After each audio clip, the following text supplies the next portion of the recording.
Kia ora, g'day and welcome to the history of Aotearoa, New Zealand. Episode 69. Nice! This podcast is supported by our amazing patrons. If you want to support Hans, go to patreon.com/history Aotearoa. Last time, we talked about the origins of food with the gods, what a hangi is and how it worked, and a bunch of stuff on hakari, feasts. This time, we're going to talk about hunting, in particular manu, birds, but also kiore and kuri, rats and dogs. We'll also talk a bit about how various fish and veggies were cooked as well. Just like with fishing, observing the habits of birds and when those habits tended to happen was key in knowing how to catch them.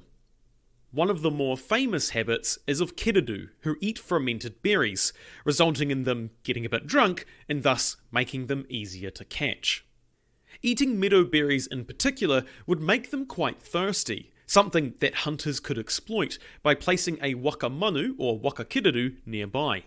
These were wooden troughs that would be filled with water and left in the area for a few days to allow the birds to get used to drinking from them. This is basically what we do today when trying to catch rats, stoats, or most other animals really, in a process called pre-feeding. Once the keridu were used to the waka manu, snares would be set on it to catch them next time they went for a drink. Another slightly different method, called tutu, would involve the hunter sitting on a small platform in the branches of a fruit-bearing tree. A perch would be attached to the platform and a snare placed on the perch. The hunter would hold the other end of the snare, which they would pull when a bird decided to take a bit of a rest on the perch. Apparently, 200 birds could be caught using this method a day, so it was pretty effective. There were two main methods of using snares, takari and tahei. Takari is what we were just talking about, a perch with a single snare with someone waiting to give it a tug. This method could then be further broken down based on the three types of snares that were used, mutu, tumu, and pewa. Mutu snares were used on both the ground and in trees. The mutu itself would be made with a single piece of wood that would be an uppercase L or T shape, meaning there was a horizontal perch and a vertical post. The snare would be looped and draped over the perch and then placed in a position for the bird to come rest on it. Like before, when the bird sat on the perch, the snare was pulled and the bird caught. The bird could then be lowered, killed, and the snare reset. Where mutu were a bit more man-made, tumu were a bit more natural. A small branch would be cut in two lengthways and placed into a tree or bush to allow it to grow. This would result in two branches growing from the original, forming a kind of oval shape, where the snare would be placed. Once again, the bird would land on the branch, the snare pulled, and the bird would be pegged to the ground to keep it there while the hunter continued trapping. This method was quite popular, particularly with Ngāti Raukawa, as it was easier to make than mutu or pewa snares. Speaking of which, unlike the first two, the pewa used a lure of berries or a nectar-bearing flower to attract the birds into their doom. Of course, depending on what kind of lure you used, depended on what you were trying to catch. For example, if you wanted to catch tui, you would use rata flowers. Other than this, the method was roughly the same as the tumu method. The one thing that all of these snare types had was that the hunter had to be present to be able to spring the trap and catch the bird, which was time-consuming and probably a bit boring at times. However, the tahei method didn't require anyone to be holding the other end of the snare, as it was able to work on its own and only needed to be checked twice a day. The way it worked was that some slip-knotted snares were attached to a rope or branch that would allow them to be suspended between a couple of other branches. As normal, the birds would land on the branch and get caught, but unlike the other methods which had the birds get caught around the feet, this method has the birds stick their heads into the noose, which would tighten as they struggled to get out. Presumably, this required some strategy when placing the snares, to ensure the birds could put their heads through the nooses, or somehow encourage them to do so. The only bird this method wasn't good for was kaka, who have very sharp beaks that they use to rip the bark off trees, or in this case, tear through the snares. Along with snares, spears were also used to catch manu.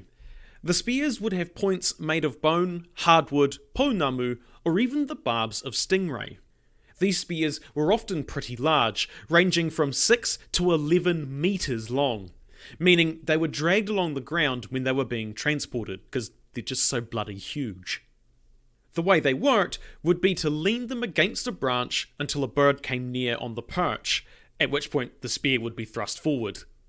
Smaller spears, about 3 to 4 metres long, were also used, but they were for smaller scale hunting. There were some methods that were specific to certain species too, given their size, shape, and general behaviour. For instance, kiredu were often caught in summer, partially because they were quite fat at that time, but also because they would be a bit, inebriated from eating fermented berries, which would naturally make them much easier to catch.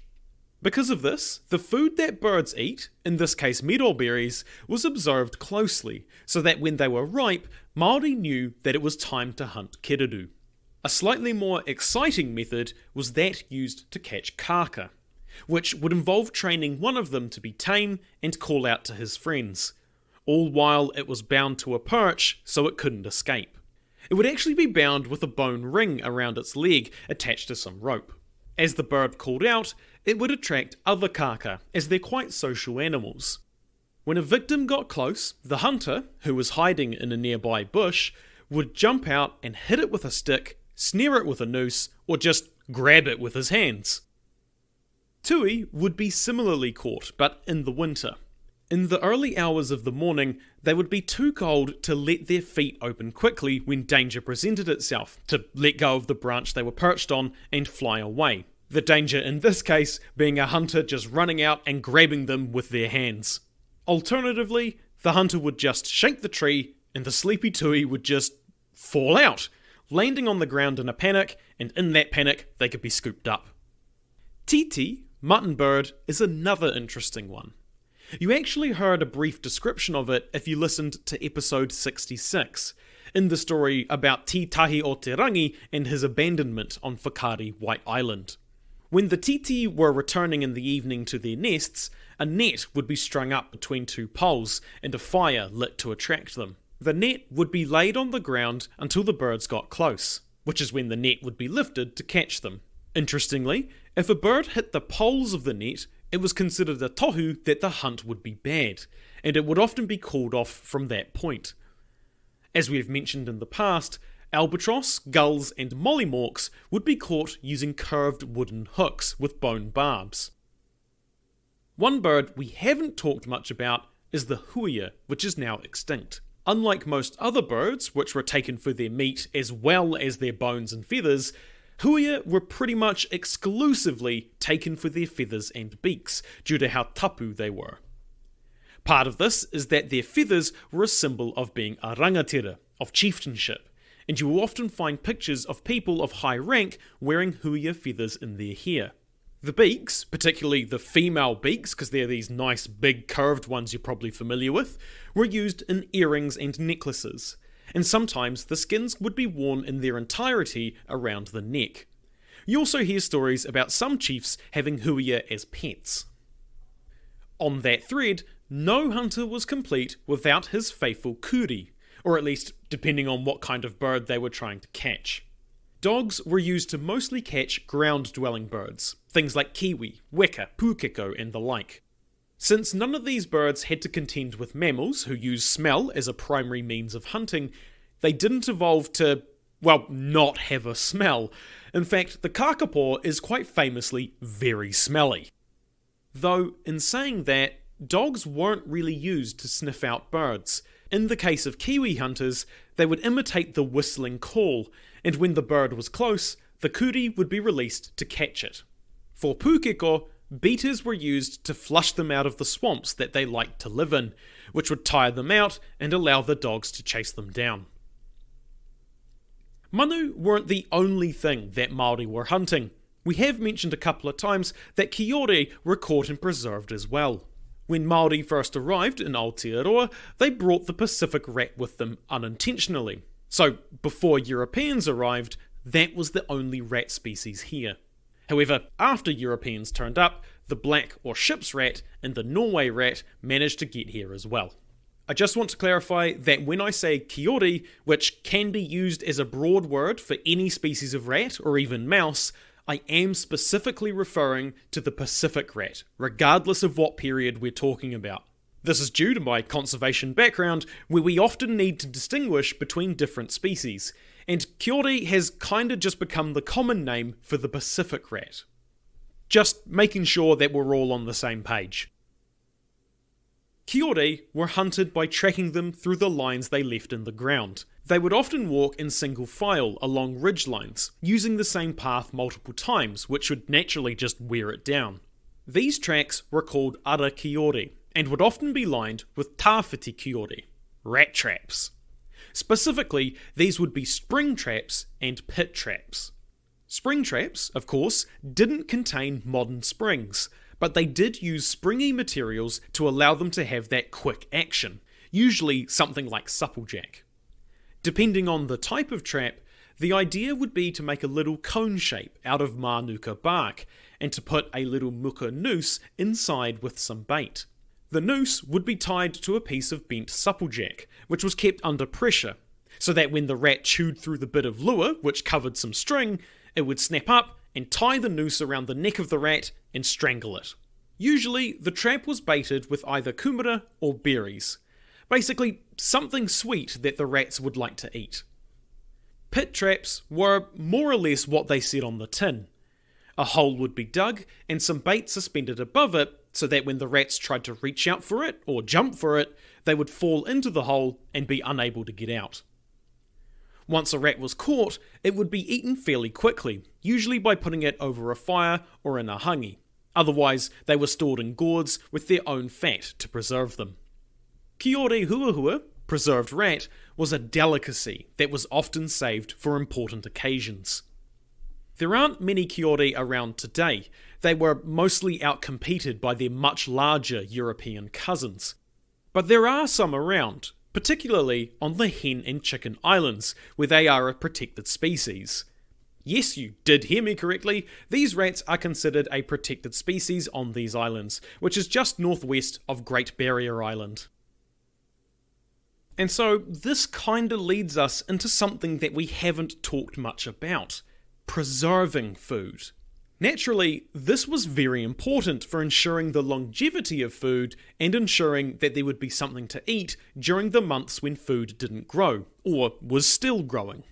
Preserving could be as simple as storing the food in a particular way, such as kumara in rua. Otherwise, it could be smoking or drying. For example, tuna, eels, and other fish would be cleaned, boned, and put on a stick and leant over some embers to cook and smoke. Once done, it would be hung up to dry and placed in a pātaka, where they would be also hung up so that the airflow would stop them from getting damp and mouldy. When birds or fish were smoked, it was usually done with manuka wood, as it had a pretty nice flavour, and would be done over a large open fire if they were trying to smoke a lot of stuff. If it was only a small amount, the embers could be put into a small hole in the ground, and the food hung over them with a damp mat covering the hole, which would keep all the smoke in. Smoking was quite useful in areas that were a bit colder and damper. But if you lived somewhere warm, as many Māori did in the Upper North Island, just hanging up to dry in the sun was a viable and low-effort way to preserve food. And it wasn't just used for meat. Berries, seaweed, and veg could also be dried out. But depending on the size of the meat or veg you were trying to preserve, a combo of smoking and drying would usually be used. Similar to kiore, smaller birds would often be eaten fresh, with larger ones being gutted and boned before being put into cold water and then dried and cooked. As the bird was cooked, the fat would be collected in a wooden trough, which would then be used to preserve the bird in a gourd. One exception to this rule was titi, mutton bird. They were cooked in their own fat and then stored in bags made of rimurapa, bull kelp, which in turn were stored in harakeke kete. The kelp was also sun-dried just to add a bit of extra preservation before they were weaved into the bags, known as poha. Inside the kelp bags, they have a honeycomb structure that traps air, which would help the titi keep for about 3 years or so. Poha could also be used to preserve seals, which were prepared in a similar manner to titi. But instead of being put in a kete, they were buried in the sand on a beach, where they would keep pretty much indefinitely. Other, a bit more out there uses of remurapa was to carry fresh water, move live shellfish from one place to another to allow them to propagate, or used as a sort of wetsuit that would protect the body, or sandals to protect the feet while gathering shellfish or fishing. The other type of preserving that we haven't mentioned much is fermentation. This was mostly used for things like crayfish to make koura mara. This would be where the koura would be soaked in a flowing stream for about 3 days if the water was warm, or 5 days if it was a bit colder.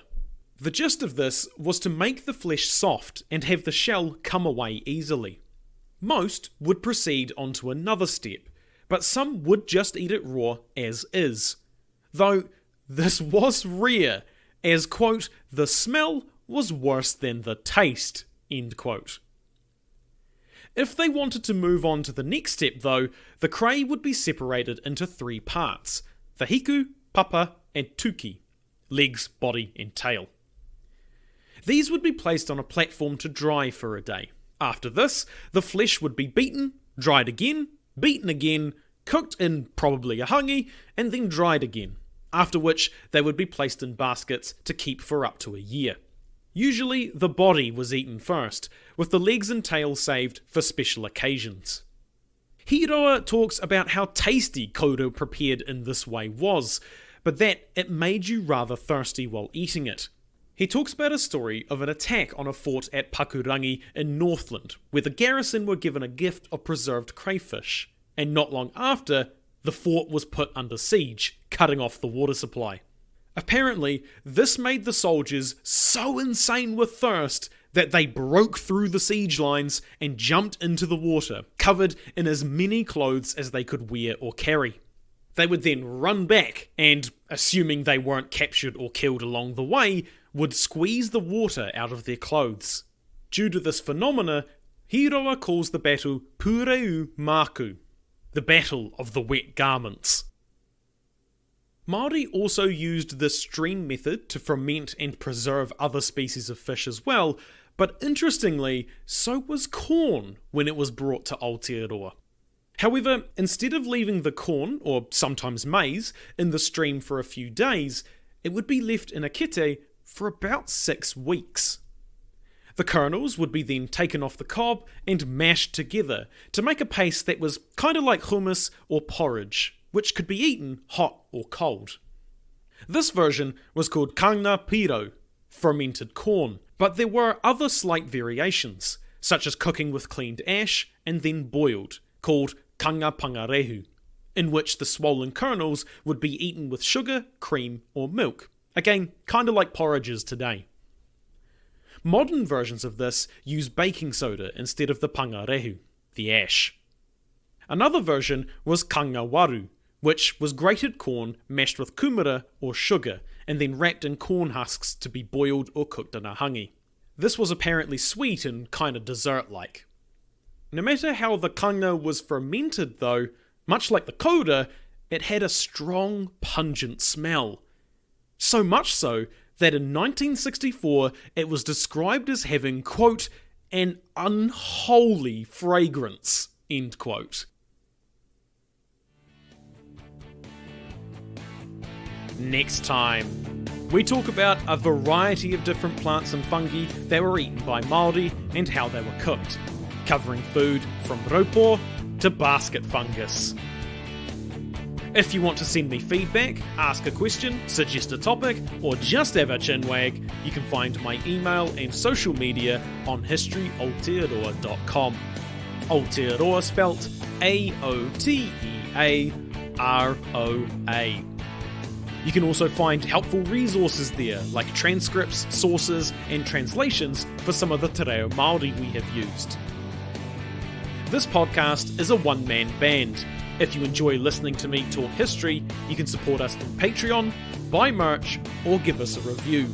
It means a lot and helps spread the story of Aotearoa, New Zealand. As always, haere tū atu, hoki tū mai.